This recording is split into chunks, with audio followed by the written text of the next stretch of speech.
Assalamualaikum.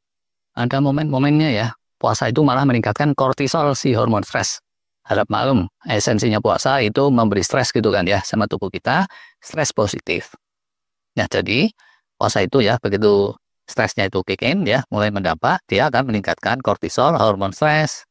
Terus dengan meningkatnya kortisol, otomatis gula darah itu juga bukannya turun, malah naik. Tapi ini bukan naik edan-edanan. Karena kan kemarin kita udah bahas tuh, kortisol ini tidak seperti hormon stres adrenalin yang dampaknya instan. Nah, tapi ternyata fasting yang di malam hari sama fasting siang hari di hari terang itu dampaknya terhadap siklus kortisol tidak sama. Bahkan bedanya lumayan signifikan, yuk kita obrolin. Sebelum ke topiknya, kita ingatkan lagi bahwa ini materinya bukan buat yang awam sekali ya, bukan juga buat yang kelasnya suhu. Tapi ini pengetahuan populer aja ya buat penonton intelek yang ingin menajamkan praktek-praktek fastingnya, khususnya intermittent fasting. Nah, sekarang yuk kita gambarin betapa secara siklus kortisolnya yang mempraktekin intermittent fasting malam hari dengan intermittent fasting siang hari itu bedanya lumayan juga. Dulu-dulu sih ya, guru fasting rata-rata bilangnya intermittent fasting itu waktunya kapan aja. Tapi makin ke sini, yang siang sama yang malam itu makin disadari nggak sama. Di antara yang udah sering praktekin intermittent fasting ya, apalagi yang muslim ya juga rutin praktekin puasa Ramadan, itu udah pada ngerasain sih bahwa sama-sama kosong 13-14 jam, intermittent fasting yang malam hari, dari dinner sampai breakfast, itu rasanya beda jauh dengan yang puasa Ramadan. Yang bisa dibilang itu tuh intermittent fasting juga ya, dan kosongnya pun itu cuma sekitaran 13-14 jam. Jadi, mestinya kesimpulan para pakar kekinian itu ya buat para penggiat tidak terlalu mengherankan juga. Benar kan ya? Ternyata ya, salah satu bedanya kalau secara fisiologis itu dampaknya terhadap pola kortisol. Kita bahas dulu intermittent fasting yang malam hari ya. Terus kitanya tidur. Nah, hormon kortisol apa kabar? Ya tidak terpengaruh ya. Saat malam, yang dominan itu kan hormon melatonin. Kortisol itu biasanya ya nurun terus turun ya minimal di sekitaran tengah malam sampai sekitar jam 2 atau 3 dini hari gitu. Pas bangun pagi, nah baru kortisol mulai menaik. Tapi ini naiknya naik rutin ya. Fasting atau enggak fasting, pagi hari kan emang naik. Ya kan? Jam 9 ya nanti saat akhirnya intermittent fasting diakhiri, si kortisol ini akan mulai melandai, pelan-pelan dan seterusnya. Sama aja ini kurang lebihnya dengan siklus saat tidak fasting. Agak sedikit beda nih kecenderungannya ya kalau orangnya terus skip breakfast. Nggak pakai makan pagi, baru makan brunch jam 11, atau lunch sekitaran jam 12 atau jam 1 siang. Nah, beda tapi bedanya dikit aja. Sedangkan, nah kontrasnya nih, kalau orang fastingnya itu di hari terang, di siang hari, contohnya pas puasa Ramadan itu, sifatnya sambung menyambung berhari-hari, ternyata bedanya lumayan signifikan. Gambarannya kayak gini nih, pas bangun sahur, terus makan sahur, ritmenya udah kena disrupsi. Dan berhubung saat sahur perlu keisi, saat mulai hari terang, kortisolnya itu tidak terlalu menaik, tidak seperti saat perutnya kosong plong. Justru dia itu akan cenderung naiknya nanti saat siang atau sore hari akibat dari stres yang timbul karena orangnya nggak diasup makan siang. Walhasil, ini ada kecenderungan puncak kortisolnya biasanya pagi cenderung geser. Morning time ke siang hari atau afternoon time. Apa hikmahnya dari situ?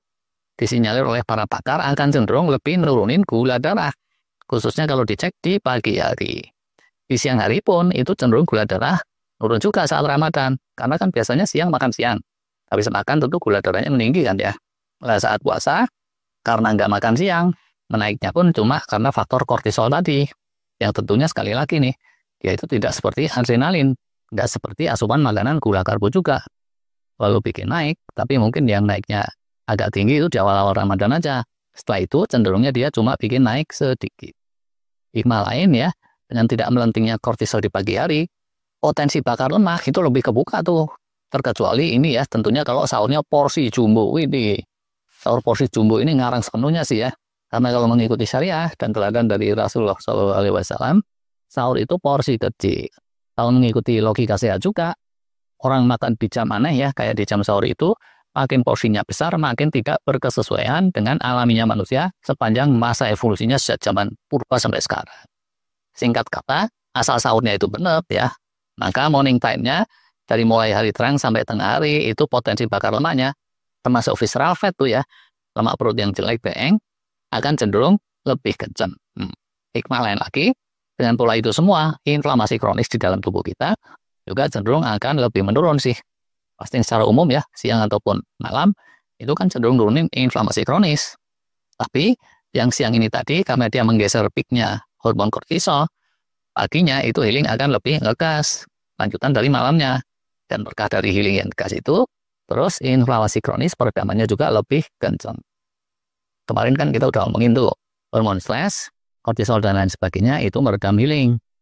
Sepanjang malam gitu ya, kan healing udah bergulir tuh dengan enak. Begitu pagi, manakala kortisol menaik, itu healing cenderung berhenti atau jadi minimal. Itu kalau sehari-hari.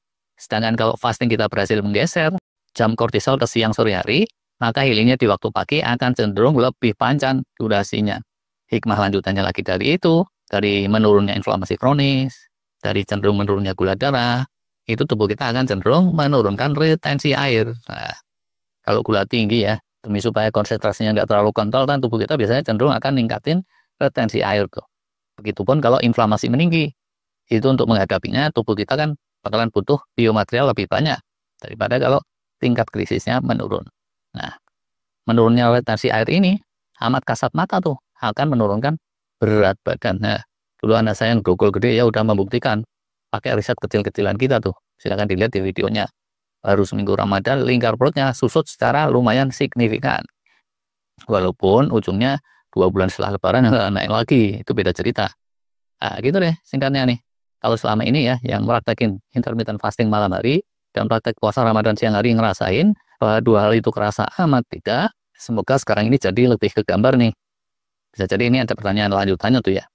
Tadi kan udah digambarin bahwa intermittent fasting siang itu cenderung menggeser cortisol time ya, ke siang sore hari. Nah, ini pun bisa dicek pakai AI tuh, kalau yang masih penasaran, yang masih belum yakin. Apa benar intermittent fasting tertentu bisa menggeser cortisol peak time dari pagi ke sore hari. Nah, kemarin sih saya udah ngecek tuh. Nah, pertanyaan lanjutannya, apakah puasanya seminggu sekali gitu ya, di hari Senin itu udah memadai untuk dapetin benefit itu semua? Nah, ini walau alam nih. Kalau puasanya cuma seminggu sekali kayak gitu, yang udah firm ya, banyak yang membuktikan itu yang puasanya berturut-turut berhari-hari, kayak fasting Ramadan itu ya. Kalau yang cuma sehari, bisa jadi itu signifikansinya dampaknya tidaklah akan semantap yang berhari-hari. Begitupun kalau Senin Kemis tuh ya rentan jalannya kan rada jauh ya. Tapi sekali lagi ini saya belum pasti ya. Bisa aja saya salah. Yang sifatnya lebih berdekatan itu lebih meyakinkan sih kayak puasa Daud gitu ya. Atau kalau pas di bulan Syawal ya sampai dengan 6 hari gitu ya rada deket-deketan. Atau kalau pas saya Maulid yang 3 hari berturut-turut di tengah-tengah bulan Hijriah. Itu deh kira-kiranya ya. Teknisnya ini kalau para suhu ingin menambahkan silakan aja ya. Sedangkan yang umumnya ya seperti tadi itu. Kesimpulannya, intermittent fasting yang intensnya di siang hari itu cenderung lebih bisa menggeser pola kortisol ya yang biasanya meninggi di pagi hari ke arah siang atau sore. Dan dibalik itu banyak hikmahnya. Tentunya selain intermittent fasting yang siang hari, fasting yang juga bisa menggeser pola kortisol adalah yang durasinya panjang alias extended fasting yang ada siangnya ada malamnya. Nah, oke, terima kasih.